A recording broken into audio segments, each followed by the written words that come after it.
اطاعت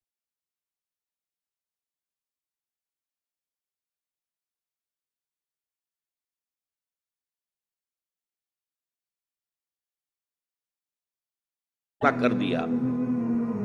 نیچرلی اب ایک سوال پیدا ہوتا ہے کہ پھر مومن کو ڈیفائن کیجئے. ہو is a momin? We want to be acknowledged as مومنز.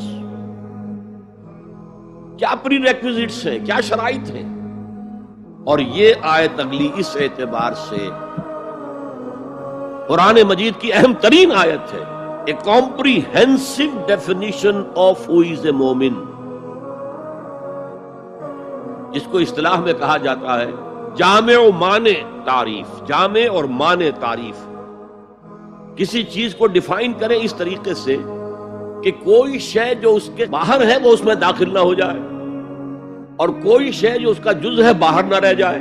جامع بھی ہو، اس کے تمام اجزاء اس میں آ جائیں، اور مانع ہو کہ کوئی شے جو اس سے مناسبت نہ رکھتی ہو اس میں شامل نہ ہو سکے. جامع و مانع تعریف مومن کی وہ اس آیت میں، آیت نمبر 15. انما المؤمنون الذين آمنوا بالله ورسوله ثم لم يرتابوا.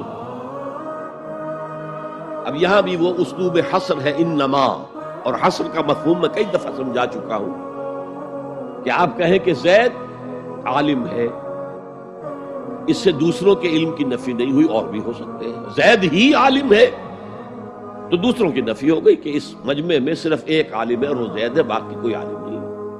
اسے حصر کہتے ہیں. تو میں نے چونکہ کہا ہے کہ most comprehensive definition of who is a مومن، اس کا آغاز بھی حصر سے ہے، اس کا اختتام بھی حصر پر. انما کلمہ حصر ہے، اور آخر میں اولئک ھم الصادقون، وہ بھی اسلوب حصر ہے.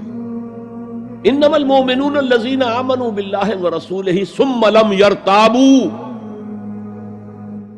مومن تو صرف وہ ہے جو ایمان لائے اللہ پر اور اس کے رسول پر، پھر شک میں ہرگز نہیں پڑے. یہ پھر لم آ گیا، یہاں مرتابو نہیں آیا، لم یرتابو، ہرگز شک میں نہیں پڑے.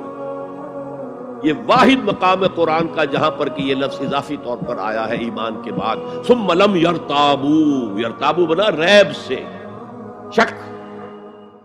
الف لام میم ذالک الکتاب لا ریب فیہ. ارتابا یرتابو، شک میں پڑ جانا. ثم لم یرتابو، پھر شک میں ہرگز نہیں پڑے. ان کا دل ایمان پر یقین کے ساتھ معمور ہو گیا. چنانچہ پازیٹیو انداز میں یہی شان بیان ہوئی ہے صحابہ کی اکثریت کی. اسی سورہ حجرات میں فرمایا گیا صحابہ کرام سے وَلَٰكِنَّ اللَّهَ حَبَّبَ إِلَيْكُمُ الْإِيمَانَ وَزَيَّنَهُ فِي قُلُوبِكُمْ. اللہ نے تو تمہارے نزدیک ایمان کو محبوب بنا دیا ہے اور تمہارے دلوں میں کھبا دیا ہے، مزین کر دیا تمہارے دلوں کو ایمان سے، منور کر دیا تمہارے دلوں کو ایمان سے. تو یہاں فرمایا انما المؤمنون الذین آمنوا باللہ ورسولہ ثم لم یرتابوا، اضافی شرط. وجاہدوا باموالہم وانفسہم فی سبیل اللہ، اور جہاد کیا انہوں نے اپنے مالوں کے ساتھ اور جانوں کے ساتھ اللہ کی راہ میں. یہ دوسری شرط لازم. گویا جہاد کے بغیر کوئی ایمان نہیں. یہ جامع و مانع تعریف ہے. اولئک ھم الصادقون، صرف یہ لوگ سچے ہیں. یہ اگر دعویٰ کریں آمنا تو ٹھیک ہے، ان کا دعویٰ صحیح ہے، درست ہے، لیکن یہ دو پری ریکوزٹس پورے کرنے ہوں گے. اب اس کو میں سمجھانے کے لیے کہا کرتا ہوں کہ دیکھیے یہ 5 ارکان تو اسلام کے ہو گئے، کلمہ شہادت، نماز، روزہ، حج، زکات. اس میں جب حقیقی ایمان دلوں میں اتر جائے گا تو ایک تو رکن یہاں اضافی ہو جائے گا، یقین قلب. صرف گواہی نہیں، صرف وربل اٹیسٹیشن نہیں، یقین قلب بھی. اور دوسرا عمل میں آ جائے گا جہاد فی سبیل اللہ. وہ 5 ارکان قائم رہیں گے. اسلام عام ہے، ایمان خاص ہے، تو اسلام کے 5 ارکان تو ہیں موجود، وہ تو شامل رہیں گے. اگرچہ ظاہر بات ہے جب دل میں یقین پیدا ہو جائے گا تو اب نماز کی شان کچھ اور ہوگی. ایک ہے چھدا اتارا جا رہا ہے، بس نماز ایک فقہی جو ہے وہ ہم نے ادا کر دی ہے، جس کو کہا گیا ہے کہ جیسے مرغا ٹھونگے مارتا ہے ایسے سجدے کیے ہیں اور گئے.